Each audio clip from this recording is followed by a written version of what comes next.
This is the Patriotic Pitbull's Fast Five for Friday. It's the beautiful month of September. It is the 21st, and I am the Patriotic Pitbull, and it is a pleasure to see you, have you with us. You see we got the hat on today. Got the hat, got the cowboy hat on.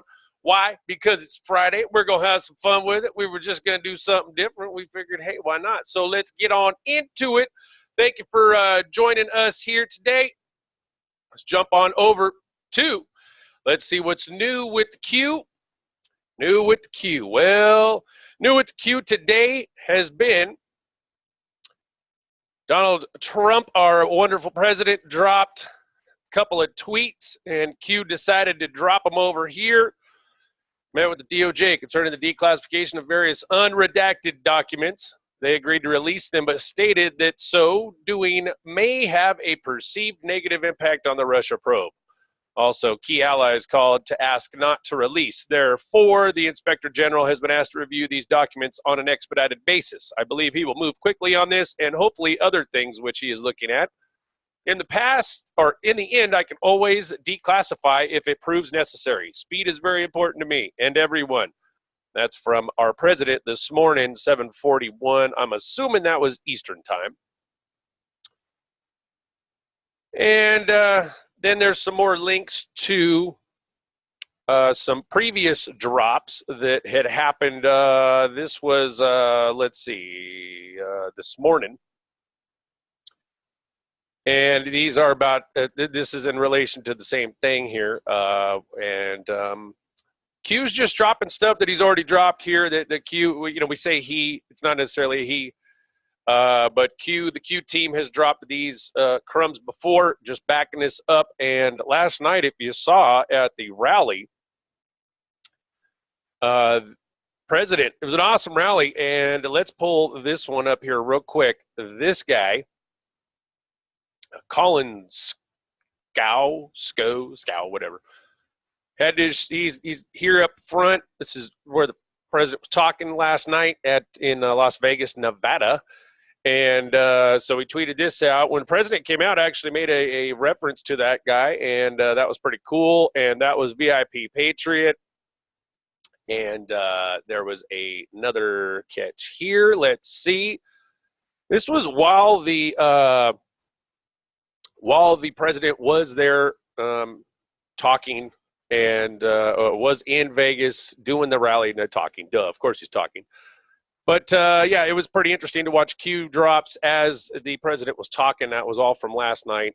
And if you want to catch up on the Q stuff, you can go to qanon.pub. All right, up here, qanon.pub. That's the best place to get Q drops. If you need more information on Q drops, there's plenty of information on the web.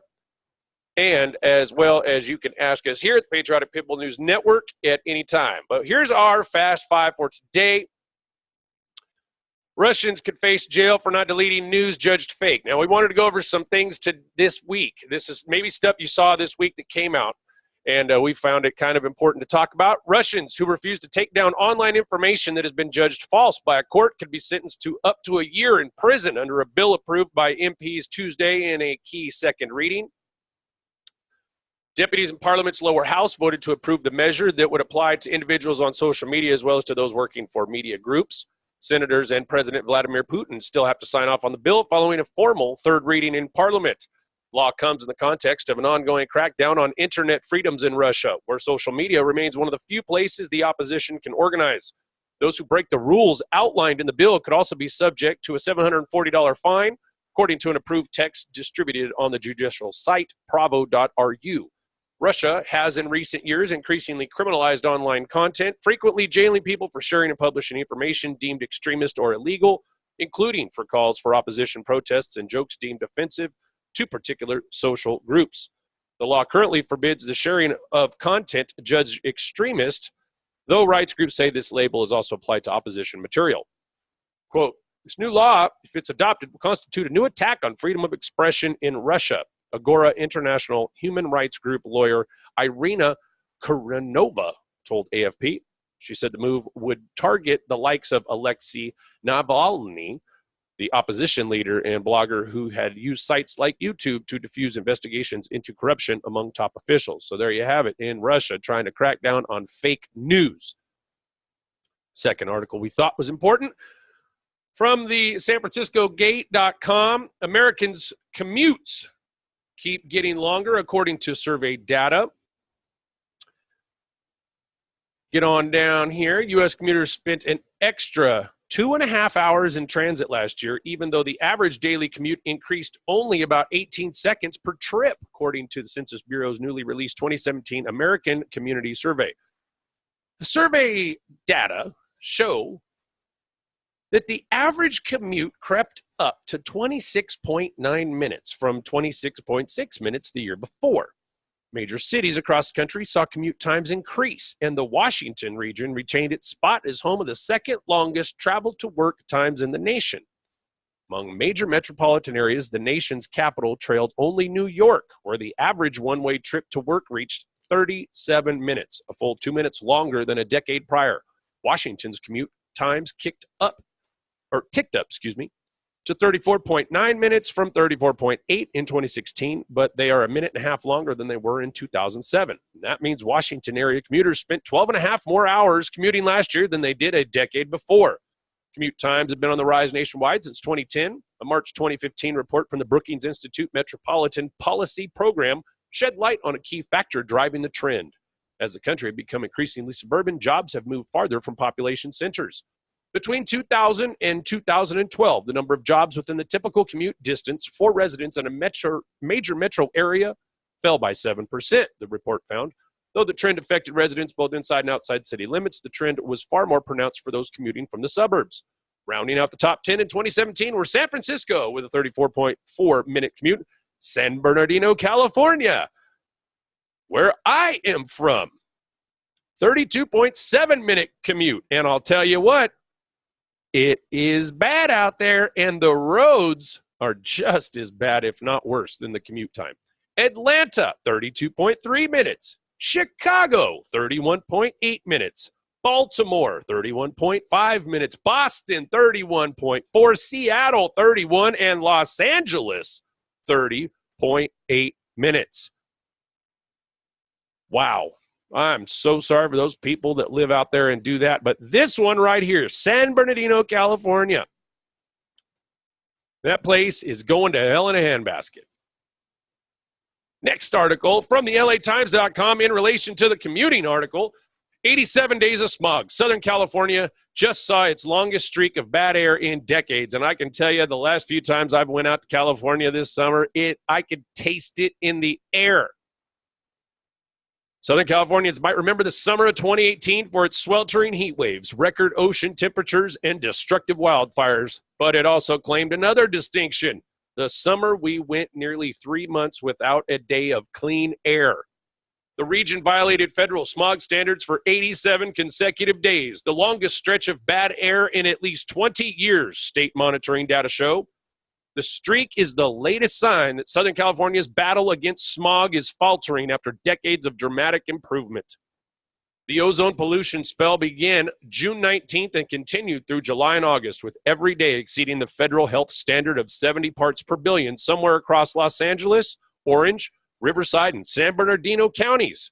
It didn't relent until September 14th, when air pollution dipped to moderate levels within federal limits for ozone, the lung-damaging gas and smog that triggers asthma and other respiratory illnesses. It's not unusual for Southern California summers to go weeks without a break in the smog, especially in inland communities that have long suffered the nation's worst ozone layers. But environmentalists and health experts say that the persistence of dirty air this year is a troubling sign that demands action.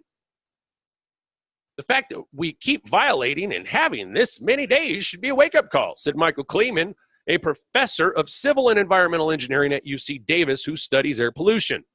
South Coast Air Quality Management District, which is responsible for cleaning pollution across the region of 17 million people, say that consecutive bad air days is an inappropriate way to gauge progress curbing ozone. That this smog season was not as severe as last year's and had fewer, quote, very unhealthy, unquote, days. So So now the people responsible for cleaning up the pollution say, no. In fact, they say, well, we've seen very few, very unhealthy days. Very unhealthy days. U.S. Environmental Protection Agency judges whether the region meets Clean Air Act standards based on the highest pollution readings, not how long bad air persists. By federal metrics, air district officials argue that they're making strides. The highest ozone levels recorded this summer, they point out, were lower than the previous year, and the smog season began later. By all accounts, this year is not great, but it's a little better than last year, said Philip Fine, Deputy Executive Officer for the South Coast Air District. Again, the same people who are in charge of cleaning up this stuff. Smog, here's a graphic. The smog violated health standard 87 days in a row. Boom. Look at that. Huge. Huge. It's huge. Yeah. Now, here is, let's see, this is in relation to, let's see, streak in days in the years prior. It's went up, it's went down. You know, here's went 75 in 08, 57 in 05. Here's something interesting though. If you look at, and I'm looking at this for the first time right here with you, or actually the second time, but from 2000 up here, we've had this push for environmentally safe cars and stuff. I don't see much of a improvement there. According to South Coast Air Quality Management District and the California Air Resources Boards, it gets their data from them. The bad air spell follows an increase in smog over the last few years that has bucked a long-term trend of improving air quality and left officials searching for answers. In 2017, the region logged 145 bad air days for ozone pollution, up from 132 ozone violation days in 2016 and 113 in 2015. By the same measure, this smog season is on par with last year, with 126 ozone violation days logged through Monday, according to Air District statistics. Have we added any days in the year? No. Still 976,000? Okay. So 126 days isn't a big deal? Yeah, it's only a third of the year. The district could not say if there had ever been a stretch of bad air days longer than the one this summer. The agency doesn't track consecutive violations of federal health standards. Why would they do that?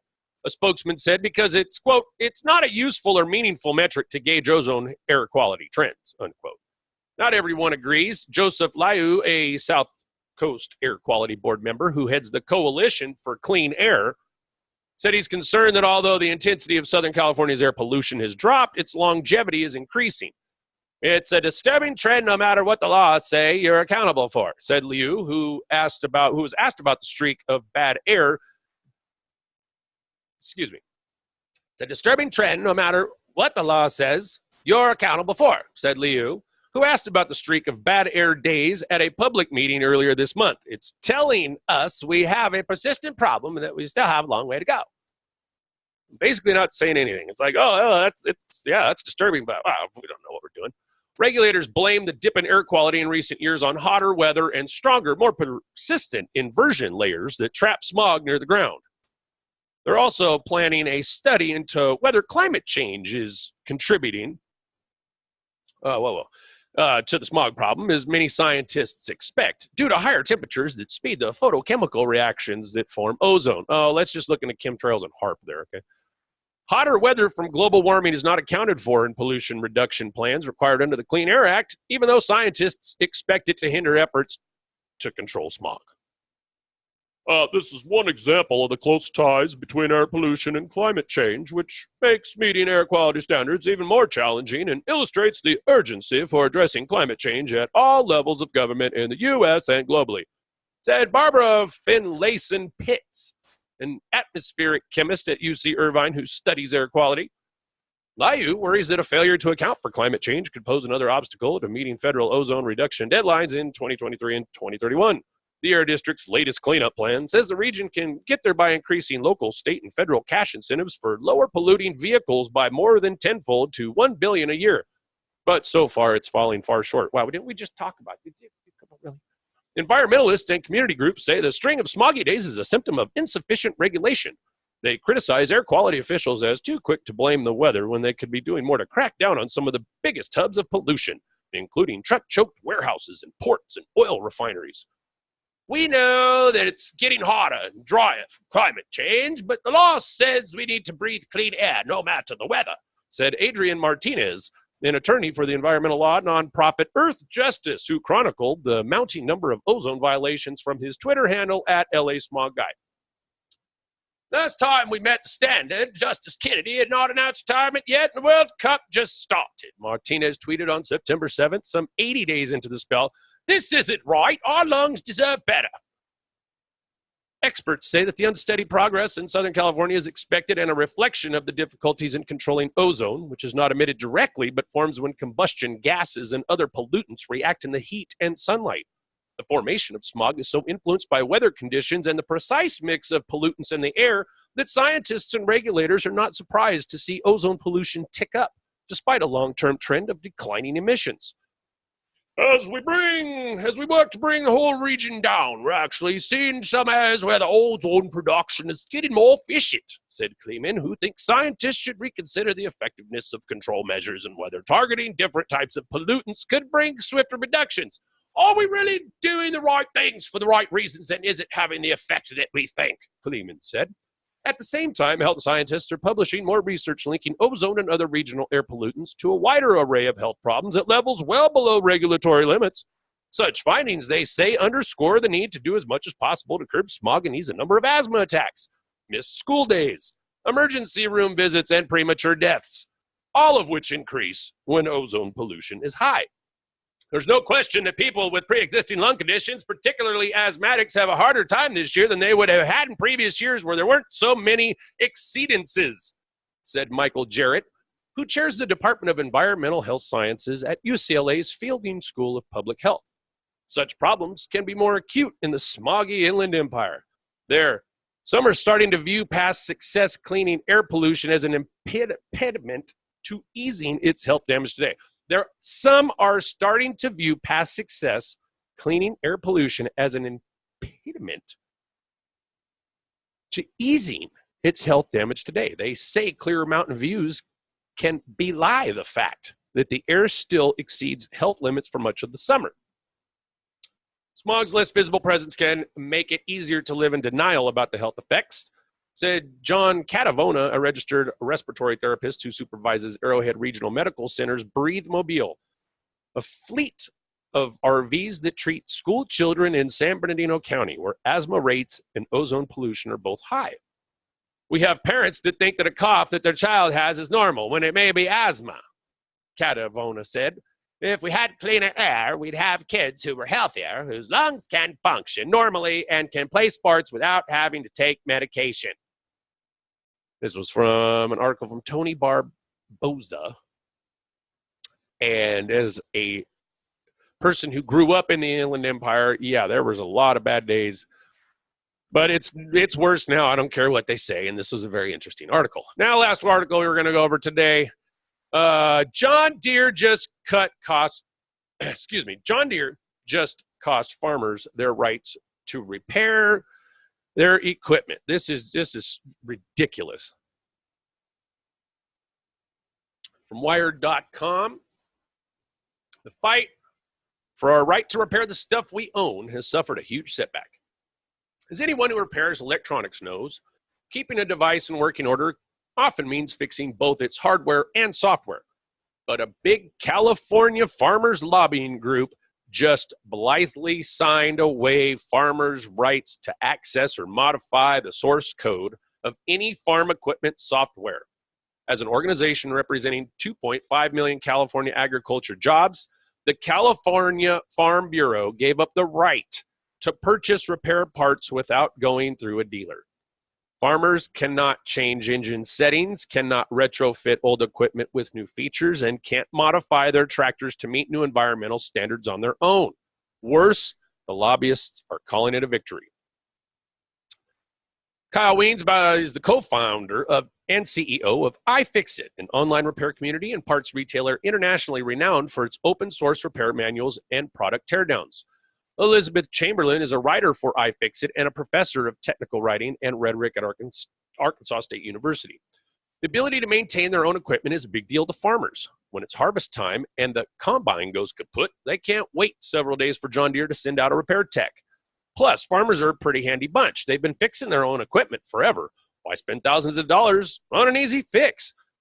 But as agricultural equipment gets more and more sophisticated and electronic, the tools needed to repair equipment are increasingly out of reach of the people who rely on it most.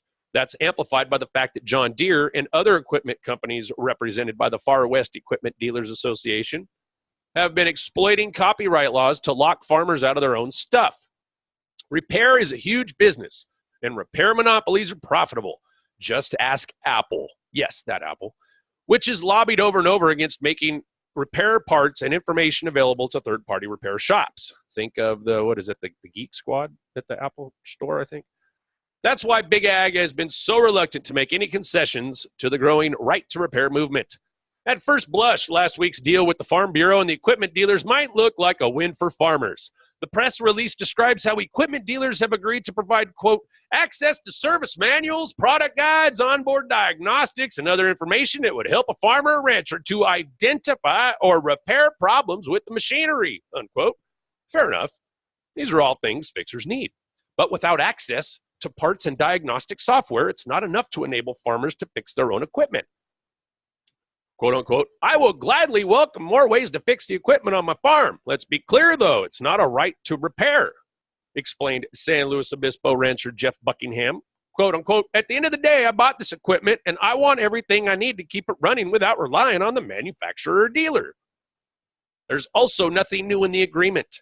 John Deere and his friends had already made every single concession earlier this year, and service manuals had already been available to purchase.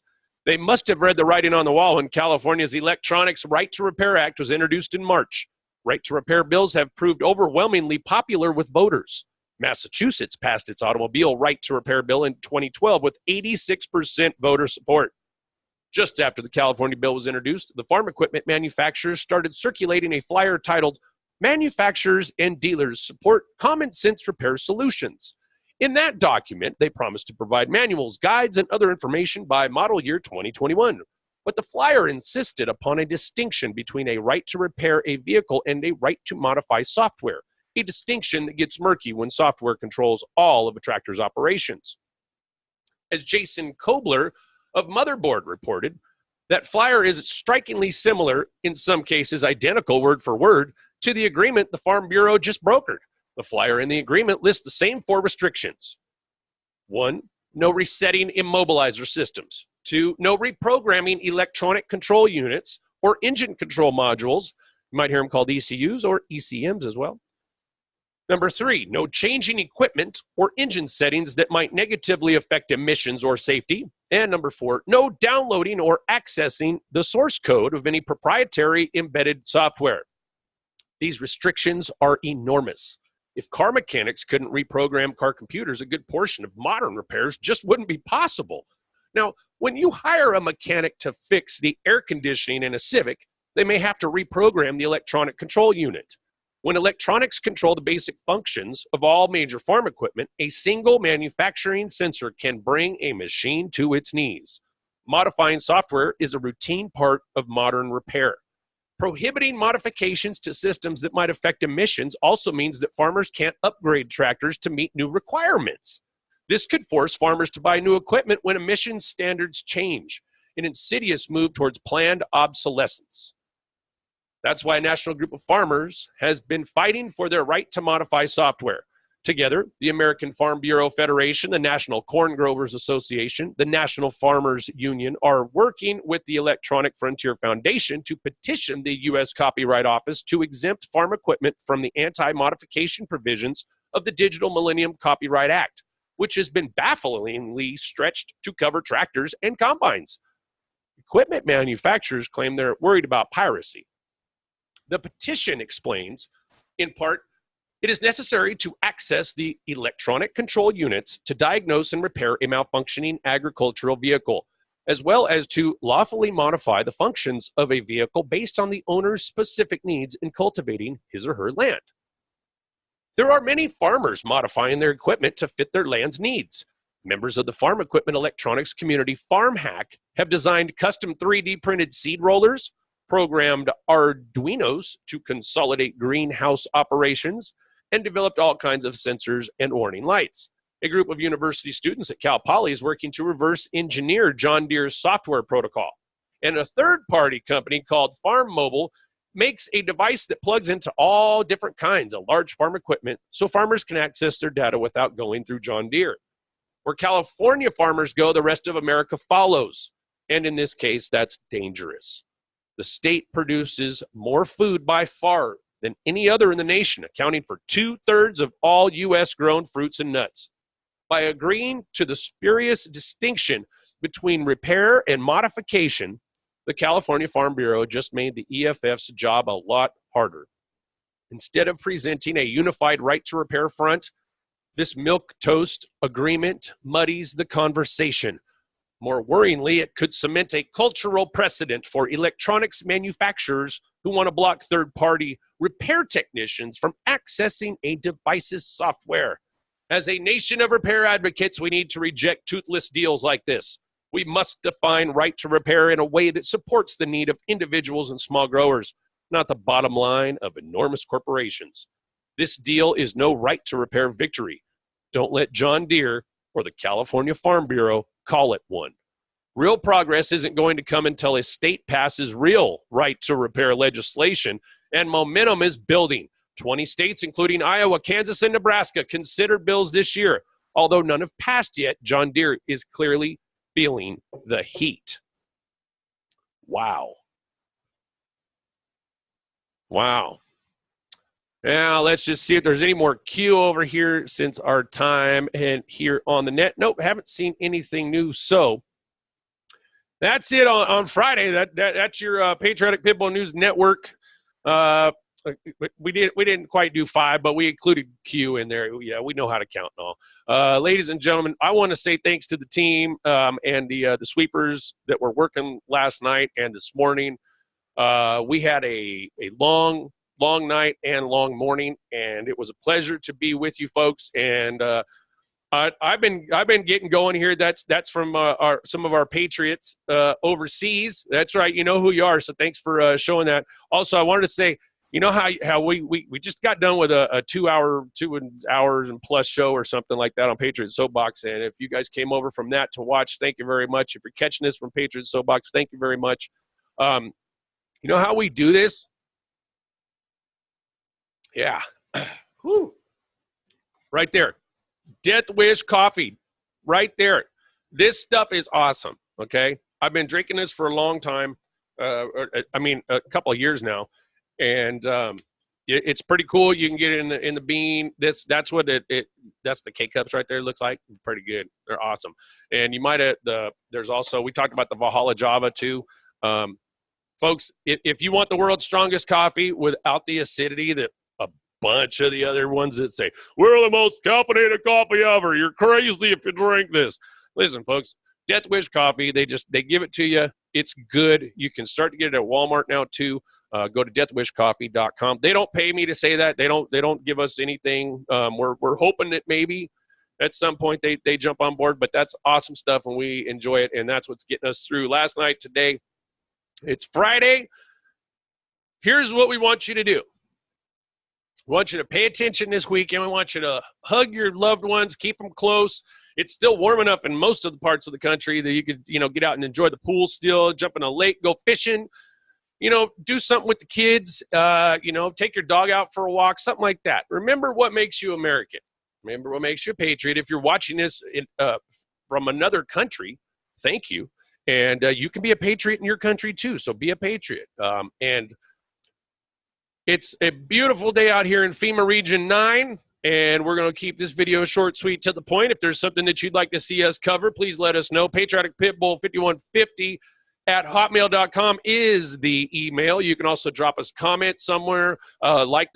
Subscribe. If there's, we're doing stuff. There's a lot of stuff in the woodworks and a lot of things I can't tell you about right now, but just know if Patriotic Pitbull News Network is on it, we're on it. All right. With that, you guys be good to yourselves, be good to each other. God bless America. God bless you, Patriots. I'll tell you what, it's been a pleasure here on this video. And you know what?